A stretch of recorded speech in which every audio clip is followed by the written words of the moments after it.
Hi అండి అందరికీ. ఈరోజు మన ఛానల్లో ఒక న్యూ రెసిపీ తోటి మీ ముందుకు వచ్చేసాను. రెసిపీ నేమ్ వచ్చేసి సొరచేపతోటి కర్రీ. దీనినే సొరచేప ఫ్రై అని కూడా అంటారు. చూస్తున్నారు కదా, వీటినే సొరచేపలు అంటారు. కొంతమందికి తెలిసి ఉండొచ్చు, బట్ కొంతమంది తెలియకపోవచ్చు. తెలియని వాళ్ళ కోసం అయితే కనుక ఈరోజు రెసిపీ అయితే కనుక చేసి చూపిస్తున్నాను. యాక్చువల్గా మాది బందర్ అండి, మచిలీపట్నం. బందర్ లడ్డు, బందర్ హల్వా ఇది వినే ఉంటారు కదా. సో ఇక్కడ బందర్లో ఫిష్ మార్కెట్ కూడా ఉంటుంది. అక్కడ అన్నీ దొరుకుతాయి, అన్నీ అవైలబుల్గా ఉంటాయి, చాలా ఫ్రెష్గా కూడా ఉంటాయి. మేమైతే కనుక ఊరికి వచ్చామని వింటర్ సీజన్లో సొరచేపలు అయితే కనుక బాగా దొరుకుతాయండి. ఎప్పుడైనా మీరు వస్తే కనుక డెఫినెట్లీ ట్రై చేయండి. ఈరోజు దీనితోటి కర్రీ ఎలా చేయాలి ఏంటి అనేది చూసేద్దాం. ముందుగా సొరచేపలు అనేవి దానికి ఉన్నటువంటి ఈకలంతా తోకలు ఉంటాయి కదా, అవన్నీ కూడా తీసేసుకుని వాటర్లో వేసుకోవాలి. నీట్గా క్లీన్ చేసుకోవాలి లోపల. ఇప్పుడు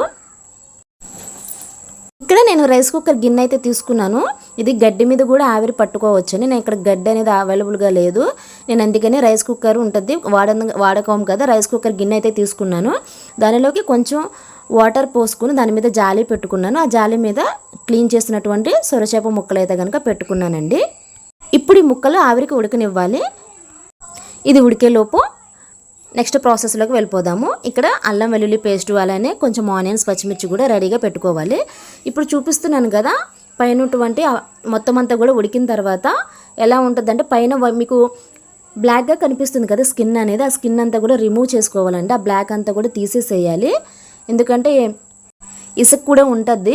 సో నీట్గా క్లీన్ చేసుకోవాలి. ఇది క్లీన్ చేసుకోవడానికి చాలా టైమే పడుతుంది. మీరు ఇంకొక హ్యాండ్ ఎవరిది అని మీకు డౌట్ వస్తుందేమో. అది కట్ చేస్తున్నప్పుడు సొరచేప నాకు ఏలు కట్ అయింది, సో నాకు కొంచెం మమ్మీ హెల్ప్ చేసిందన్నమాట. ఇప్పుడు ఈ మొత్తాన్ని కూడా మొత్తం కలిపేసుకోవాలి. చేత్తోనే కలుపుకోండి, ఏం పర్వాలేదు. ఇప్పుడు దీనిలోకి కొంచెం కారము, పసుపు, అలానే సాల్ట్ కూడా వేసుకుని ఇంకొకసారి మొత్తం అంతా కలుపుకోవాలి. ఒక 1.5 స్పూన్ అల్లం వెల్లుల్లి పేస్ట్ కూడా యాడ్ చేసుకుని కలిపేసుకోవాలి. ఇప్పుడు స్టవ్ ఆన్ చేసుకుని కడాయి పెట్టుకుని ఆయిల్ వేసుకుని ఆనియన్స్, పచ్చిమిర్చి, అల్లం వెల్లుల్లి పేస్ట్ వేసుకుని మంచిగా ఫ్రై అయిన తర్వాత ముందుగా రెడీ చేసి పక్కన పెట్టుకున్నటువంటి ఈ సొరచేపది ఉంటుంది కదా, అది కూడా మొత్తం యాడ్ చేసుకోవాలండి.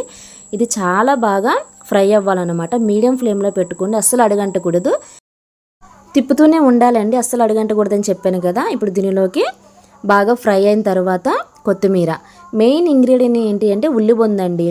మీరు డెఫినెట్లీ సొరచేప కర్రీ ప్రిపేర్ చేస్తున్నప్పుడు ఉల్లిబొందు అనేది అస్సలు మిస్ చేయొద్దు. అది ఉంటేనే ఈ కర్రీ అనేది చాలా టేస్ట్ ఉంటుంది.